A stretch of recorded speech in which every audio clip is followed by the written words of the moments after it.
Hello बच्चों, आज हम उर्दू अल्फ़ाबेट सीख रहे हैं हिंदी माध्यम से। हमने ये पहले ही कर लिया था, एक बार थोड़ा रिवाइज कर लेते हैं और फिर मैं आज आपको बताने वाली हूँ कि कौन से अल्फ़ाबेट्स को कर्सिव में लिखना कंपलसरी होता है उर्दू में और कौन से अल्फ़ाबेट्स को हम कर्सिव में यानी कि जॉइन करके नहीं लिख सकते। तो देख लेते हैं जल्दी से।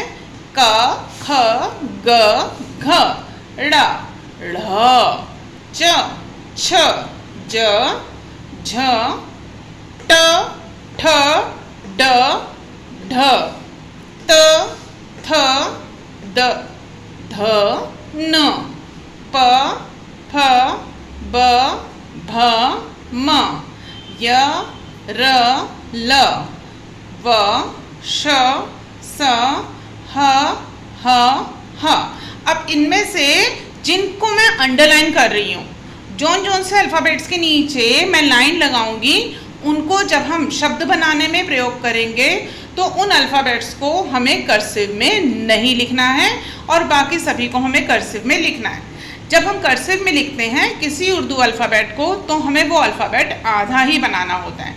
जैसे हमने यहाँ पर का कबूतर लिया है, लेकिन हमने इसके साथ दो चश्मिहा जोड़ा तो हमने का कबूतर को आधा बनाया, फिर हमने का कबूतर को पूरा नहीं बनाया। ऐसे ही ग गमले के बाद जब हमने घा घर बनाया तो हमने फिर से आधा ही ग गमला बनाया और उसके साथ हमने दो चश्मिहा जोड़ दिया।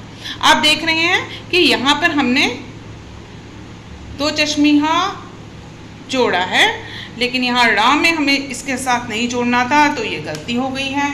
तो ये रा है ऐसे और इसके साथ दो चश्मिहा अलग से ऐसे जुड़ेगा क्योंकि हम इसके साथ जॉइन करके नहीं लिख सकते हैं।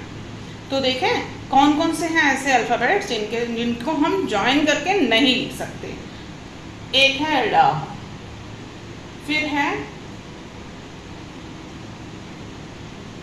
ड, उसके बाद है द, उसके बाद है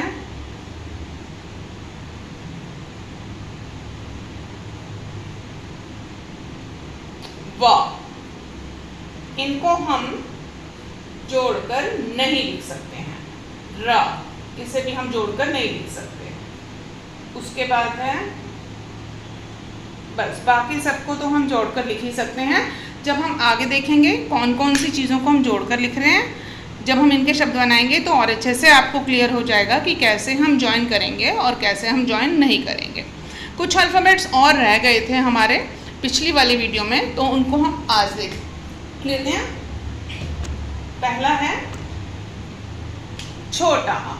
छोटे आ के लिए हमें बस एक लाइन लगा देनी है, ये हो गया हमारा छोटा आ। और बड़े आ के लिए इस लाइन के ऊपर हमें एक इस तरह से बनाना है जिसे हम मद कहते हैं, तो ये हो गया हमारा बड़ा आ। छोटी ई की मात्रा के लिए हमें उर्दू में कोई भी अल्फ़ाबेट नहीं मिलता है। बड़ी ई की मात्रा के लिए हमें, अगर हमारी मात्रा बीच में आ रही है तो हम उसके लिए ऐसा लगाएंगे, और अगर हमारी बड़ी ई की मात्रा लास्ट में आ रही है तो कुछ इस तरह से बनेगा। ऊ की मात्रा के लिए हमें वाव बनाना है बड़े ऊ के लिए। छोटे ऊ के लिए अल्फ़ाबेट कोई नहीं बनता, छोटा ऊ इसलिए मैं यहाँ लिख दे रही हूँ। और ओ के लिए जो होता है वो भी हमें यही बनाना होता है जिसे हम वाव कहते हैं, और इसके साथ भी हम जॉइन नहीं कर सकते हैं। तो अंक के लिए हमें सिर्फ खाली ना से नल बनाना होता है। जैसे हमने ना से नल बनाया था ना, नीचे लेटा हुआ, यहाँ पर कहाँ गया ना से नल, कहाँ बनाया था, ये रहा। तो हमने उस ना से नल को ही बनाना है, लेकिन हमें इसमें डॉट यानी कि नुक्ता नहीं लगाना, तो हम इसे अंक की मात्रा की तरह यूज़ करेंगे और इसे हम नूने गुन्ना कहते हैं। तो अल्फ़ाबेट्स को एक बार फिर से हम देख लेते हैं। छोटे आ के लिए हमें वन बनाना है, बड़े आ के लिए हमें दोबारा से वन बना के इसके ऊपर मत बनाना है। ई से इमली के लिए और छोटे ऊ से उल्लू के लिए उर्दू में कोई अल्फ़ाबेट नहीं होता।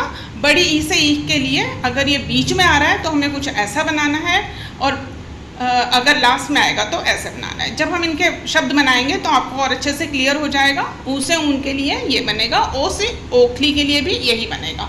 अंक से अंगूर के लिए लेटा हुआ यू बनेगा और इसको थोड़ा गोलाई में लेंगे हम, बाकी हम नेक्स्ट वीडियो में देखेंगे। Thank you so much.